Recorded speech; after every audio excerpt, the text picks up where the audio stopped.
It was it started out pretty normal, you know. I mean, obviously we had some, with him being in the area, we've been very vigilant of locking our doors and locking the cars and all that stuff. My wife was out doing some grocery shopping earlier, and she got home, and we I helped her unload the car, and we got our groceries in, and then we locked everything up, and we're just sitting here watching MASH TV on Me TV, and we all of a sudden we saw all these cops coming down our road, and where we live is very rural, obviously, on Fairview Road here. There's a barn there, and these two girls in a Jeep, they saw a man in the field right across from our house, and they called 911. And I guess a few minutes later, probably about, I don't know, maybe 5-10 minutes later, they were all here. And we're like, what the heck's going on? And so we walked outside. We flipped all our lights on. We had people, cops in the driveway, with the flashlights and stuff. And then we saw SWAT teams there and everything. And it was a little frightening. And so we went outside, talked to one of the police officers, and and we're talking, and they said that they found a pair of shoes on our property. I'm not sure if it was in the driveway or what. And then we walked out on the back porch. My wife did, actually. She's the one that found my boots missing. And I was like, oh yeah, that's where they were. They were right there on the back porch, and sure enough, they were missing. And they're boots that I use for cutting the grass. Yeah. And so then they asked me a bunch of questions and stuff, about the boots and what kind they were and that kind of thing. And and that's where that part of it went. And so I said, yes, we definitely confirmed that they were stolen. So the officer, he gave me a paper here.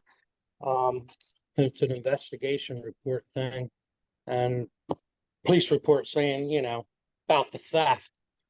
So I would imagine I'll never get them boots back. Because I would assume there'll be evidence if they ever find them. Yeah. Jim, I mean, what's it like for you to know you and your wife were, 20 feet? And this guy was just... Yeah. Yeah, they were... I can kind of half show you here where they were, out here on the back porch. Give me a second. Sure. Excuse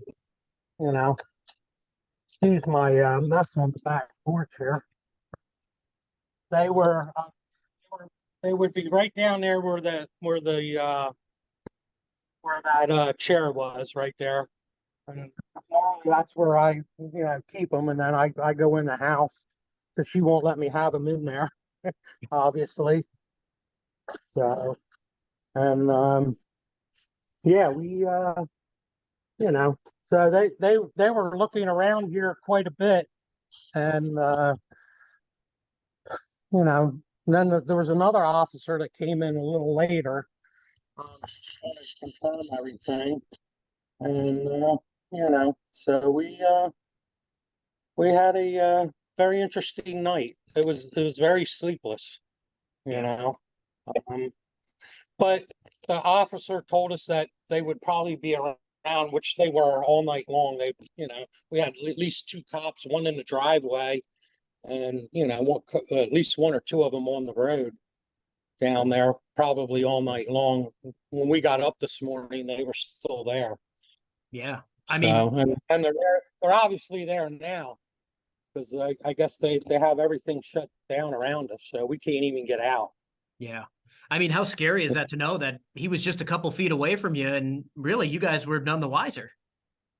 No, I had my, we both have permits to carry guns, so we have our guns. They were locked and loaded, and so yeah, I mean, just for him to And you know, from my view, from my chair, I could see the back window, but we didn't have any lights on or anything, so I wouldn't have seen him. You know, obviously, until afterwards, after we knew that you know, he was there, or somebody was there, anyways. You know, we flipped the lights on and everything. You know, especially for the police officers and everything. They were out looking around, and everything, trying to figure out where he went. Yeah. Other than that, we don't know because we left them, you know, do their job. Yeah. How you guys feeling Yeah, today, yeah, it knowing was that? very scary. It Yeah. still is very scary because you don't know what's going on yet. Yeah, I You mean, how you know? guys feeling today, knowing that he was on your back porch? He's probably still in the area. You have all these police around. Yeah, yeah, it's definitely very scary. You know, but you know, we're just hanging out here, just kind of, you know, my father-in-law and mother-in-law live next door to us. We just walked down there. You know, when I was on the phone with you earlier, um, you know, we walked down there and make sure everything was going good with them, and you know, um, their son's coming up from South Carolina, their older son, and you know, it's going to spend you know, couple days here with them, Yeah. and you know, but yeah, I mean, with the police presence around us, I don't feel as, you know, vulnerable. You know, obviously, Yeah. I really do. You know, you know, with them being here, you know, they're look out the window, they're right there. You know, so I can show you.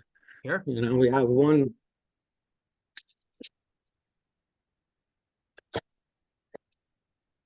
there- There's the field. That's our field, and when we look out we got a beautiful view here. It's very nice. You know, so he's sitting there, and then there's one down the road. Obviously, you can see if you look out there. He's sitting there at the window. Sorry about that. But anyways, that's where we are now. Just kind of sitting and waiting. Yeah. So, Jim, what are the next couple hours, couple days like for you guys as this search kind of continues right in your backyard? Yeah, I mean, hopefully, you know, we'll be able to they'll get this guy here, and then, you know, things will get back to normal. That's what we're hoping for. Yeah. Yes, Jim, sir. Yep. Jim, anything else you can add for me? Anything else you want the public to know? Um, no, just, you know, I think the police are doing their best that they can do. You know, I mean, you know, that's all we can ask. This guy, I feel he's very good at what he's doing. You know, obviously he's a criminal. You know, so he's got some kind of background of something. You know, whether he got some help, that I don't know. You know, we're just trying to live our lives normal, get back to normal in this quiet community that we live in, you know. Yeah. Well, So Jim, let me ask you, are you a little more nervous now that state police have said, hey, he did get into somewhere and he's got a rifle now? yeah, I would say so, yes. You know, Yeah. yeah, because you don't know where he's at, you know. I mean, obviously we're hoping he catches them during the day, not at nighttime, so that's for sure. It'll be a very sleepless night tonight if they don't catch him. Yeah. Jim, Yes, yes, sir. thank you so much for talking with me. I really appreciate it. You guys stay safe out there. Thank you, Dan. Yep, you have a good day. You Appreciate too. it very Take much. care. Thank you. Bye-bye. Bye-bye.